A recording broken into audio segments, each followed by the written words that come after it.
우리 함께 말씀은 마가복음 14장 47절부터 50절의 말씀입니다.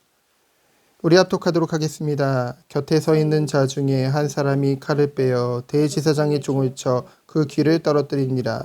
예수께서 무리에게 말씀하여 이르시되 너희가 강도를 잡는 것 같이 검과 뭉치를 가지고 나를 잡으러 나왔느냐. 내가 날마다 너희와 함께 성전에 있으면서 가르쳤으되 너희가 나를 잡지 아니하였도다. 그러나 이는 성경을 이루려 함이니라 하시더라. 제 아들이 다 예수를 버리고 도망하니라. 아멘. 고난주간 네 번째 날입니다. 목요일이죠. 오늘 나눌 14장 43절부터 52절의 말씀의 내용은 고난주간 이제 금요일에 있었던 일의 시작이죠. 새벽에 있었던 일입니다. 공생의 3년 동안 예수님을 따르던 제자 중에 그 한 명이죠. 이 가룟 유다가 돈을 받고 예수님을 팔아 대제사장들과 서기관들과 장로들에게 파송된 무리와 함께 예수님을 잡으러 옵니다. 이에 대해 예수님은 이미 모든 것을 다 알고 계셨죠. 이미 유다는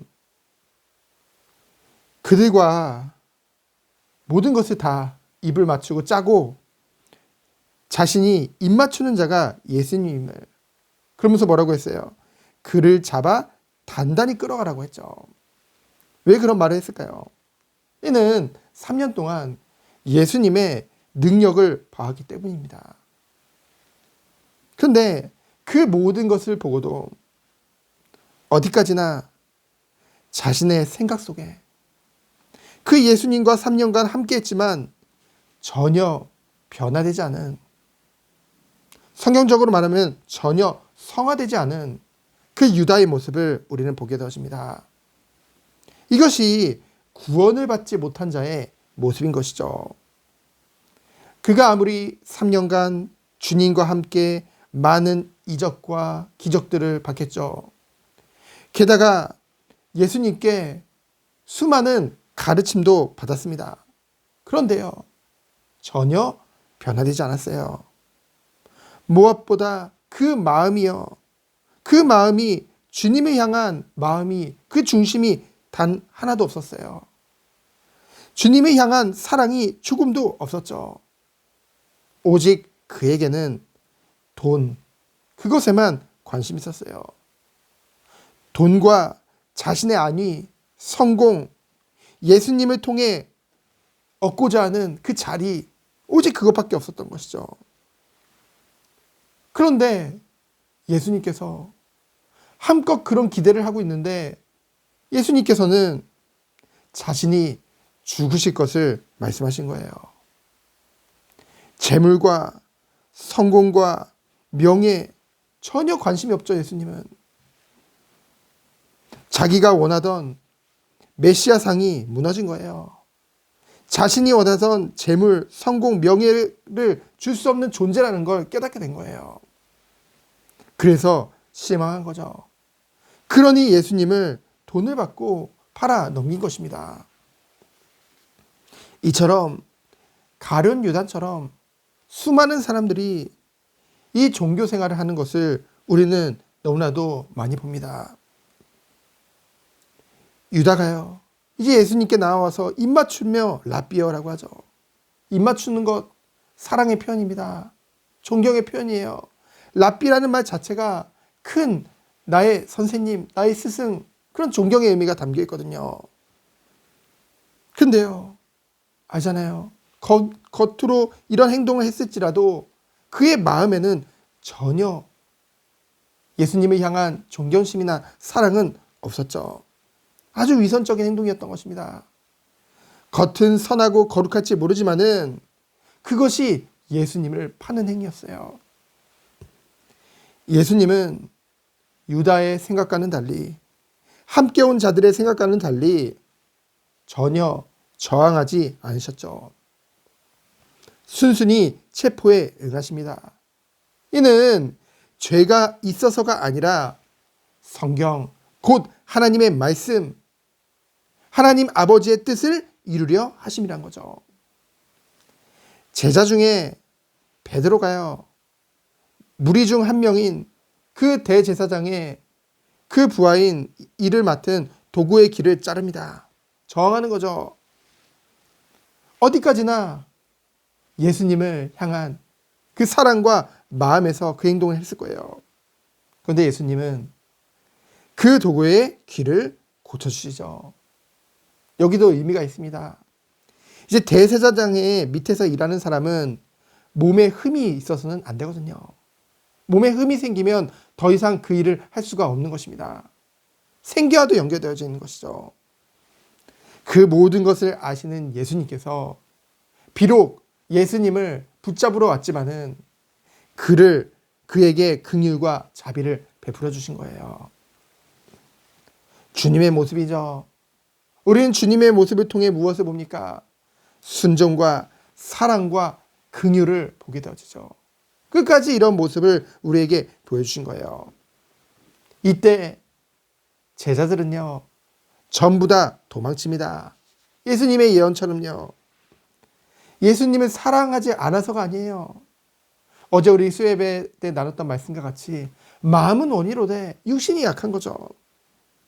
그리고 52절로 52절을 보면은 다른 복음서에 나오지 않은 그런 내용이 나옵니다. 벗은 몸으로 도망친 청년에 대한 이야기인데요. 이것이 바로 이 마가복음의 저자인 이 요한 마가 자신이라는 그 얘기가 지배적입니다. 사람들은 다 그렇게 생각을 해요.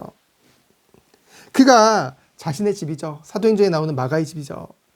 그 집에서 자다가 큰 소란의 소리를 듣고서 이제 밖을 내다보니 예수님이 잡혀가고 있는 거예요. 그러니까 자고 있다가 그 잠옷만 입고 주님을 따라간 거죠. 그 마음을 가지고. 근데 무리가 알아보고 그 마가마저도 잡으려 하니 그 잠옷을 벗어버리고 옷 이불을 버리고 맨몸으로 도망친 것입니다. 역시나 마음은 원이로되 아직 육신이 약한 모습이죠. 하지만 이후에 그들의 모습을 보면은요, 비록 제자들이 예수님 말씀하신 것까지 다 도망쳤어요. 이 요한 마가도 예수님을 사랑했지만 도망쳤습니다. 하지만 정말로 나중에 그들의 모습을 보면은요, 약속하신 성령을 받고 나서는요, 담대히 복음을 증거하게 되어집니다. 죽음의 위기가 있던 어떤 상황 속에서도 그 마음이 원하는 것 같이 삶 또한 따라가죠. 담대히 그리스도를 위해 목숨까지 바치는 것을 우리는 보게 되어집니다. 실제 대다수의 그 예수님의 제자들이 순교를 하게 되어지죠. 우리는요, 어제 함께 나눈 수예배 말씀을 마음에 담아야 될 줄 믿습니다. 우리 마음이 원하는 것은요, 정말 우리 중심을 보면은요, 하나님을 사랑하죠. 하나님을 섬기고 싶어요. 무엇보다 하나님의 영광을 위해 내 삶을 드리고 싶습니다. 그런데요, 이 세상에 이들이 너무나 고대요. 너무나 어렵죠. 수만 가지 일들이 우리를 덮쳐오는 것 같아요. 게다가 자꾸만 육신의 안일함을 추구하는 우리의 죄의 본성도 가지고 있죠. 여전히. 그러니 우리가 감당하기에는 너무나 무거운 거예요. 육신이 너무 연약하기 때문에. 그러다 보니 그 모든 것을 회피하고자 하는 마음이 우리에게 생길 수밖에 없는 것입니다. 그런데요, 그럴수록 우리는 은혜의 자리로 나아가야 될 줄 믿습니다. 은혜를 받아서 나가는 게 아니에요. 나갈 때 은혜 주시는 것입니다. 구하는 자에게 성령을 주시지 않겠느냐. 구하지 않으면요, 성령을 받을 수가 없는 거예요. 내가 성령 충만하면 이것도 하고, 내가 성령 충만하면 저것도 하고, 내가 성령 충만하면 주님을 위해 헌신도 하고, 주님을 위해 모든 것을 하겠습니다. 그 모든 것을 마음에 담고 우리가 성령을 구할 때 구하는 자에게 성령의 충만함을 주시는 줄 믿습니다. 성령의 충만해야만 우리의 둘러싼 모든 것들 가운데서도 우리가 오직 주님을 바라보며 주님이 원하시는 정말 우리 마음에 담긴 일들을 할 수 있는 거예요. 오늘 하루도 이 은혜 안에서 승리하는 우리 모든 성도님들 되어지기를 예수 그리스도 이름으로 축원드립니다. 시간 기도합니다. 주님 감사합니다. 고난주간 네 번째 날입니다. 온전히 주님만을 바라보며 나를 뛰어넘어 오직 주님의 영광을 위해서 드릴 수 있는 정말 우리 한 사람 한 사람이 오늘도 성령의 충만을 구하는 하루 되도록 주여 축복하여 주옵소서. 살아계신 예수 그리스도 이름으로 기도합니다. 아멘. 주님 감사합니다.